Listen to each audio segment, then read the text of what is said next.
episode to go. We all mad. Yeah. It's your boy Icon with some DC TV. Red Eyes Entertainment is back, baby. And it's like, we're back. We're back just to conclude this whole thing. This particular episode starts. Oh, Alice is going through it. Like Alice is definitely going through it. There's a lot of madness in this particular episode. Alice had a dream that she broke into I guess we're still calling it Wayne Tower because it's his name's still on the building, but Marcus owns it.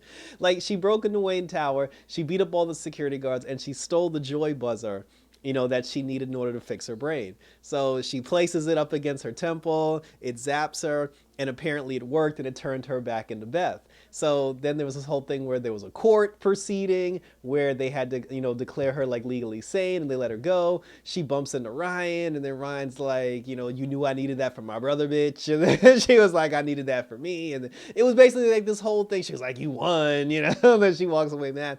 It was basically like this whole thing where like Alice got redeemed. And she obviously, like, we knew that wasn't the case. She wakes up, and then when she wakes up, she realizes that it was all a dream, and she's still Beth. She still has the bag that Mary gave her because Mary gave her a bag and a whole bunch of money to leave town.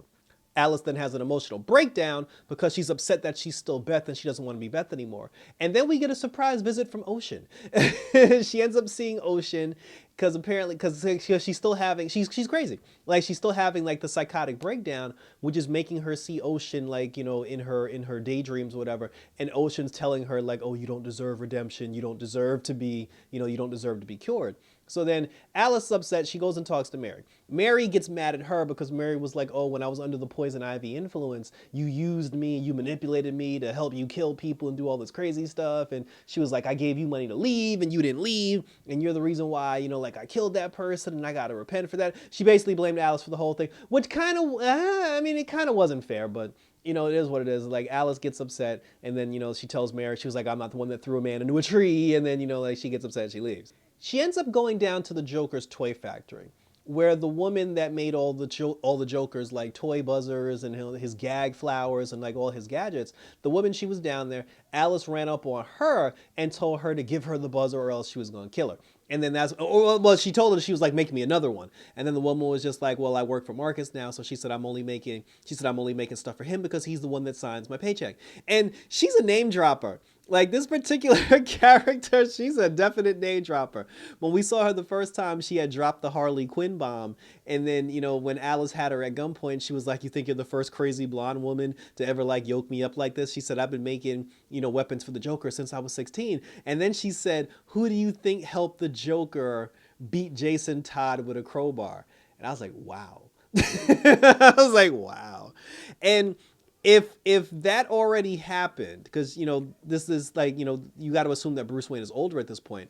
If that already happened, if the Jason Todd situation already happened, then I'm almost gonna guarantee that that's the reason why Bruce left Gotham. Because again, even in an old episode of Batwoman, in season 1, when Kate Kane was still around, that was the episode where Kate had accidentally killed somebody, and then she was like going crazy because she was like, I broke Batman's one rule. And then Luke had to tell her, he said, Bruce Wayne's been gone for 3-4 years. He said that, he left for a reason. And then he goes, there's a reason why nobody's seen the Joker in 3 or 4 years. He was like, he's not in Arkham, Kate. He basically said that, like Batman killed him. And if Batman did kill the Joker, for what he did to Jason Todd, because I assume it's Jason Todd and not Barbara, not the whole Barbara thing. Like it's Jason Todd. So if it's true that Batman did kill, well, in Titans, he definitely killed him on Titans. But if this was the same thing, then that would make sense why Bruce Wayne would leave Gotham and why he hasn't come back yet. So like I said, so we're that's the storyline that we're going with in this situation. So Alice has the toy maker at gunpoint, and then she's just like, fix the buzzer or give me the buzzer, otherwise I'm gonna kill you. And then Marcus shows up, comes out of nowhere, and shoots the woman like dead in the chest, and then like she died. So I was just like, that's it? Like they made such a big deal out of her cat. I'm like, it boggled my mind. Like I have to believe that she secretly had on a bulletproof vest and she's going to come back in the season finale making some more toys and some more gadgets for Marcus. Because the way that woman was portrayed and the way her role was, I just refuse to believe that she just like bam, shot and like that's the end of it. Like it just seemed like it seemed like that was just that she wasn't supposed to die. That like she was supposed to get a little bit more. That was a little disappointing. Like I'm not gonna lie, but I hope it's not the case, and I hope that she still comes back. But anyway, Marcus shot her, and now she's dead. He ends up taking the joy buzzer, because he had the joy buzzer in her pocket, and then he tells Alice, he snatches up Alice, and he brings Alice to I guess to like some secret room to where like the BG5 or the GBF or whatever, the Black Glove Society, that's what it was. Yeah, the BGS. So he takes her to BGS headquarters where he has a surprise planned. Ryan basically ran up on Marcus's lawyer and got his computer. Sophie was at Ryan's loft, and then Jada showed up, and then Jada, Ryan, and Sophie, like they were doing this whole thing about how they can get Marcus. And then when the Black Glove Society got brought up, because Ryan had mentioned that Marcus was looking for Barbara Keene. And when she said Barbara Keene, I immediately thought Gotham. And I was like, damn, like haven't heard Barbara Keene in a while. And then, once Jada heard the B word, she left, and then, Sophie ran up on her and she was like, oh, you didn't tell Ryan that you're a member of the Black Glove Society. And then she was like, no, because I'm trying to save lives and I want my daughter involved. So she basically runs, I guess, to go warn everybody that Marcus is coming for that ass. Apparently, it didn't work, and Marcus got a hold of everybody because when Jada got into her car and then the car drove off, 2 seconds later, her actual car came around the corner, and then that's when Sophie realized she just got kidnapped. So now we're at the Black Glove Society, and every single member of the Black Glove Society Marcus had tied up, and he had a particular weapon of choice that caters to each individual member. Because the Black Glove Society was formed by a bunch of high-end rich people that had crazy, deranged, lunatic children, and they didn't want their children's, discretions, misdeeds. They didn't want that to ruin their business accusations. And I'm trying to figure out where Barbara Keene falls in all this, because they said that she was the ex-wife of Jim Gordon. And then come to find out, because the thing with the Jim Gordon story, you always hear about Barbara, you rarely hear about his son. It's like there are some iterations of Jim Gordon where he has a son. There are some iterations where he doesn't have a son. There are some iterations where you know about his wife, because the thing with the Batman the Animated Series, it was just Jim Gordon and Barbara. They never even talked about his mom. So for all we know, his wife.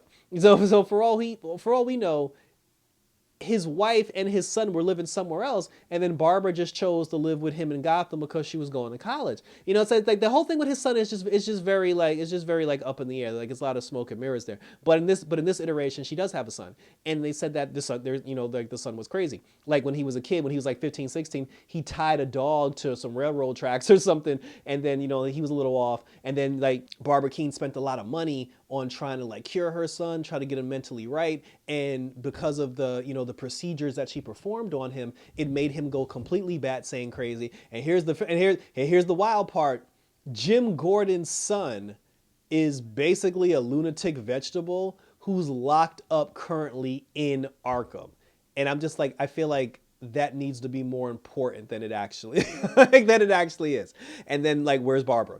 Like, why is there no Barbara? Like, her brother is in Arkham. Like there's a lot there that I pray gets unraveled in later seasons to come. Well, more on that as we continue. So then, then he goes up to this other guy, like who tried to stop their kid from doing something crazy. But then like he used all the devices against him. Since Barbara Keene ended up using chemicals on her son, Marcus injected her with every single chemical that she used on her son. There was one guy that he beat with a baseball bat, so I don't know what that was about. I don't know what that was about, but for Jada, he brought out the cryo freeze Mr. Freeze canister, and he said that he was going to freeze her just like she wanted to do to him. But then he was like, no, what we're going to do is we're going to take this joy buzzer and we're going to use the joy buzzer to zap you in the head and turn you into one of us. And then just before he used the buzzer on Jada's head, Alice came out of nowhere because he brought Alice with him to the Black Glove Society. Alice knocked him over. The two of them got into a fight, and then he was just like, oh, you could be the Harley Quinn to my Joker. And then she was like, you got that reverse. And then she was just like, oh, he was like, no, you and me are the same. And then she was like, no, we're two different people. We come from different worlds. And then he was like, no. And I'm giving myself credit for this because I think I said this in the beginning of the season. I called this in the beginning of the season. Marcus told her the story. He said that you and I are actually on the same page. He said that you and I were born on the same day, because what we know about Alice and Alice, Beth, and Kate, and even their mom, they're in the season premiere, the series premiere of Batwoman. They tell you the story about how Kate, Beth, and their mom, they were driving, and their car got run off the road by the Joker who was driving the school bus. And then because the car got run off the road, Batman tried to save the car. He did his cable thing on, like on the bridge to stop the car. He went after the bus and went after the Joker. And then, the cable didn't hold. The car fell into the ocean. And that's how we lost the mom and we lost Beth. Now, Marcus said that he was on that bus when the Joker took it over. And I swear I called that in the beginning of the season. But he said that he was on the bus. He said that we even got a Joker character. We even had, I mean, we never really saw his face, but we saw the green hair, we saw the makeup. We kind of got a Joker. I mean, we got a Bruce Wayne. Why not a Joker? So he tells the story that the Joker basically hijacked the bus, and because all the kids were scared, Marcus, as a young child at the time, he thought he was doing the brave thing by standing up to the Joker. And then the Joker told him that he was going to engulf Gotham in a cloud of rain that would make everybody crazy. And then that's when he used the joy buzzer and buzzed Marcus in the side of the head. He stole the bus, ended up driving the bus, and then Marcus was just like, there was this car that was driving really slow. Joker ran it off the road, and then that's how that whole thing happened. And then he told Beth, he told Alice, he was like, you and I were born. The day that I got hit with the joy buzzer, that was the day that your mom's car went over the edge. He said, you and I are together because we were both born on the same day. Alice was kind of feeling it for a second, and then she basically told him, she was like, look, she said, I just want the joy buzzer. And then she said, I think I can offer you something to where we can both get what we want, and I can give you something better than the joy buzzer. So then after that, we didn't see what she told him. But then after that, like, Alice ended up leaving, and then when Alice left, she got run up on by Sophie, and then her and Sophie got into a fight. Alice got the better of Sophie, and then Batwing showed up, like Luke showed up, knocked the joy buzzer out of Alice's hands. Both Sophie and Luke together took down Alice, and now the Bat team has possession of the joy buzzer. Alice was crying because she was just like, oh, like, don't send me back to Arkham because I'm crazy. Don't send me back to Arkham. Ryan shows up. She goes inside the room. She ends up fighting Marcus. Her and Marcus got into a fight. Marcus baited her because he was just like, oh, you think you're so tough because you got your suit on and your mask. And then she took the mask off. The two of them started fighting. And then that's when she gave him the speech. She was just like, like, I was jealous of you. She's like, I wanted everything that you had, but you squandered your opportunity and blah, blah, blah. And then he was just like, oh, like, you ain't shit, bitch. And then he tried to kill her.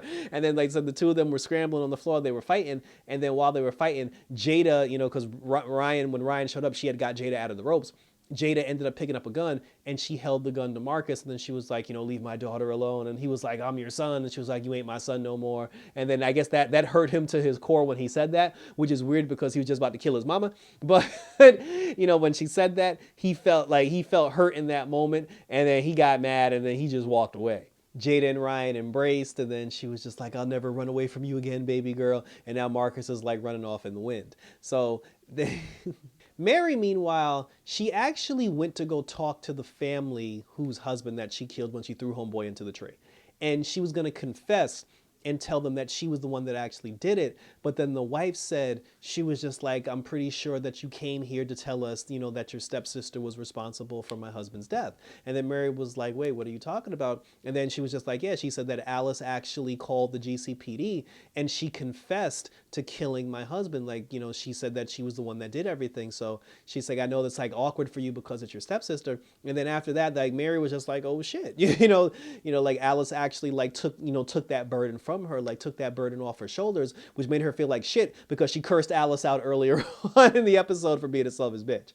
So then after that, then like Ryan and Sophie, like they're trying to figure out what the next steps are. Mary shows up, Luke shows up. They're like, yo, we got the joy buzzer now. We lost Marcus's trail, but we can get it back and we can stop him once and for all. Throughout the entire episode, well, not the entire episode, but the Bat team doesn't know that Sophie and Ryan are a thing yet. And Luke had made a comment when he was talking to both of them. He was looking at Sophie and he was like, weren't those the same clothes that you had on last night? And then they came up with a reason for why she had those clothes on, which made the two of them have a conversation because, she was just like, listen, I'm not used to being like out in the open. She was like, I always hid my lesbianism, so she was just like, telling people, like it's kind of like weird for me, but both of them kind of felt that way about it. But they talked about it, they apologized, and then everything was all hunky dory. So then when Mary and Luke show up, then Mary looks at Sophie and she's like, weren't you wearing that same outfit yesterday? And then that's when Sophie was just like, yo, what's with the fashion police? And then that's when Mary figured it out. She was like, yo, you two are together. She was like, the both of you are a couple now. She was like, y'all having sex, like y'all sleeping together. And then they kind of, and then it was that was like the greatest scene of all time. Like Mary's reaction is 100% pure gold. And it was even funnier because the whole time Mary's just cheesing and giggling, and she's like, "Oh my god!" Blah, blah, blah. Luke is just sitting around like, "What is happening?" And I'm like, "That's how everybody feels," because like Mary's reaction speaks for every single person on the planet that was shipping hard Ryan and Sophie being together. And that's but it was definitely dope. So then she was just like, all right, she's like, now that you two are together, she's like, I'm gonna leave y'all alone. And then, then I'm gonna let y'all handle y'all business and I'm gonna go away. I mean, it would have been nice if Luke would have asked her out for a drink. Like, I'm still waiting for Luke and Mary to get together, but I guess that's a season 4 problem with Luke and Mary. So then in the final scene, Mary ends up going to Arkham to go see Alice, to thank Alice for taking the burden of killing that guy off of her shoulders. And then she told Alice, she said, listen, I see that you're trying. She's like, I see that you want to be better. She's like, I acknowledge the fact that you're trying to be a better person, and I just want to let you know that I'm here for you. And then that's when Beth apologized. I'm calling her Beth now. That's when Alice apologized, and then she was just like, what are you sorry for? And when she said that, I thought Alice was going to knock Mary out and escape from the cell. But we find out the deal that Alice made with Marcus to get the joy buzzer from him, she told Marcus the location of the Batcave. Well, the fake Batcave, because the real Batcave is on the Wayne Manor. She told him, she said, if you give me the buzzer, I'll tell you where Bruce Wayne's second Batcave is. And Marcus now got all the toys. Marcus got into the Batcave. He got all the smoke. He got the mirrors. He might have a new Batmobile. Like, he got all the weapons, the computer. He got the whole shebang.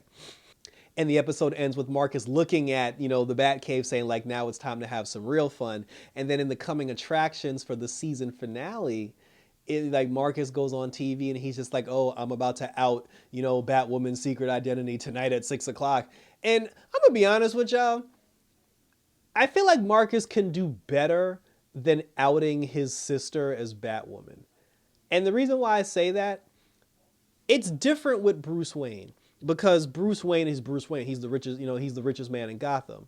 It's different with Kate Kane because Kate Kane was his cousin. She was a very public figure. She was rich.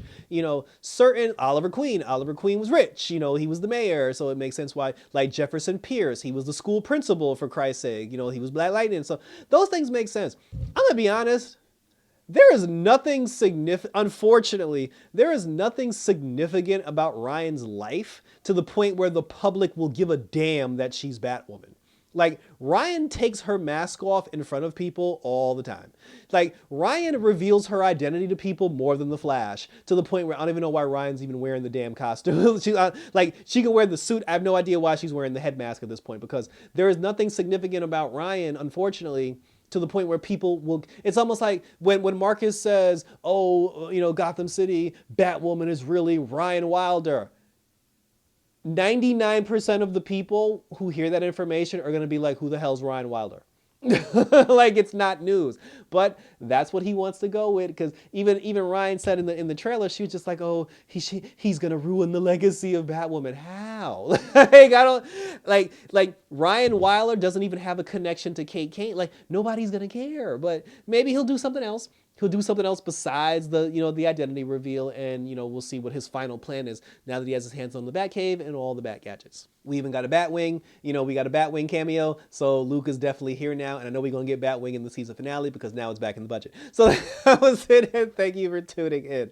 So let me know in the comments, like, I'm still waiting for them to reveal that John Diggle is Ryan's daddy. Like I'm holding on to that. I'm not giving that up. John Diggle Stewart is Ryan Wilder's daddy. Him and Jada Jet had an affair when he was doing security for Jada Jet. That's his daddy. Like, that's her daddy. I'm holding on to that, and I'm waiting for that to happen, hopefully in the next season. But share your thoughts, your questions, and your comments down, concerns, and below. I said thank you for tuning in. Hit me up on Twitter. Hit me up on Instagram. Let me know what you think about Batwoman so far. Let me know what you think about what's going on in the season finale of Batwoman. Let me know, does Marcus stay? Because I'm going to be honest with y'all, I want Marcus to stay.